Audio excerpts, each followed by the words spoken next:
It's hard to believe that coming into today's game against the Buccaneers, Josh Freeman had tossed 10 less interceptions than Drew Brees. Today, the universe was restored to order as Brees tossed 4 touchdowns with no picks and Freeman tossed 4 interceptions with no touchdowns. Brees started off connecting on his first 5 passes and 11 of his first 12. It took less than 4 minutes for Brees to find Dave Thomas for the game's first score, 7-0 Saints. Check out defensive team co-captain Malcolm Jenkins was placed on IR this week. His pep talk apparently helping out his fellow defensive backs. First to respond, Jabari Greer. Great hands, picks off Josh Freeman. That led to a Saints field goal. Second quarter, Reggie Bush is back, and he's playing defense. Not really, that's Raphael Bush. Same jersey, same number, same last name, apparently same return game. That sets up Brees again, and guess what? He's got his mojo back. Oh, behave. The short touchdown pass to Darren Sproles. Saints lead 17-0. Less than 15 seconds to go in the first half. Brees strikes again.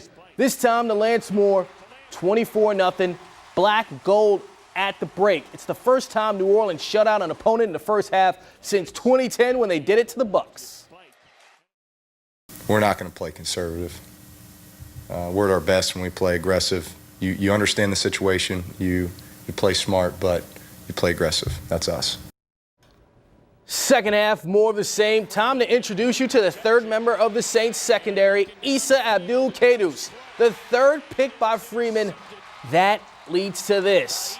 Joe Morgan.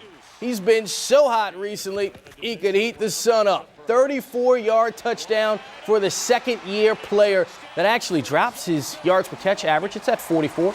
The blowout fully on at this point. Freeman still in the holiday spirit.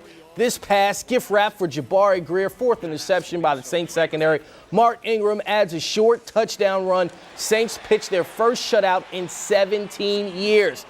Again, the black and gold put the Hulk smash on the Bucks. 41-0 victory, sponsored by that defense, and a 307-yard, 4-touchdown Drew Brees performance. With more of the sensational day by the Saints D, here's Fletcher Mackel. Earlier this season, every opponent the Saints played mopped the floor of the Superdome with the Saints defense. That unit was on pace to become the worst defense in NFL history. But they've stuck together, and they figured out Steve Spagnuolo's system. And on Sunday afternoon, they did something they hadn't done in 17 seasons. Pitch a shutout. We're complementing our offense, which I don't think we've really done. And to pitch a shutout in this league it's very rare, you know, and for us to do that from where we was at is huge. I think it's a tribute to Steve Spagnuolo and his staff, the coach and the players, the way they've stuck together. If anybody in this room ever envisioned a shutout after the first couple games this year, you couldn't have predicted that. But that's staying the course with the right players and the right coaches and the right attitude and the right teaching progression and the proper accountability to one another. And for the first time in a very long time, Saints offensive players are saying that it's the defense that delivered victory. Every time they're out there, stopping the run, no gains, and causing turnovers and getting pressure on the quarterback, getting 3 and outs, just, getting turnovers in the red zone. Every time you see that, it just makes the offense feed off the defense and, vice versa. We finally put 4 quarters together as a team, offense, defense, special teams. The Saints defense also forced 4 interceptions. The last time the Saints defense got 4 interceptions in one game, 2002, when they played former Tulane star Patrick Ramsey and the Washington Redskins. This is also the first time since the 2006 season that the Saints swept their series against the Tampa Bay Buccaneers. On your side in the Mercedes-Benz Superdome, I'm Fletcher Mackel, WDSU News. Like the Saints, the Hornets have been mired in a losing streak. 3 games for the black and gold, 6 games for the Bees. Unlike the Saints, the Hornets had to take their show on the road to try and get out of their slump. 3 of the top 10 picks from last June's draft laced up their kicks for this one.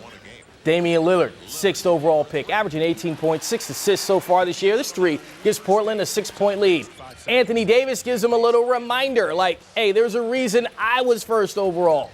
2 sensational finishes at the rim off of assists by Gravis Vasquez. This one came down to the wire. It came down to the rookies. Hornets down by 3 in the final minute. That's Austin Rivers. Bang, bang. 10th overall pick ties it up with the 3.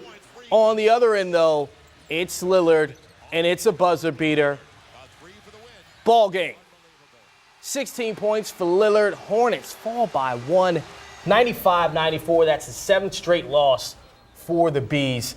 And you just wish they had someone that could hit the game-winning shot. Paging Eric Gordon. Show up to the game, maybe? Hello, how's your knee? Yeah, when he comes back, maybe those game-winning shots will fall down for the Hornets. Maybe. Hopefully. All right, thank you, Chris. Could Sean Payton be leaving the black and gold?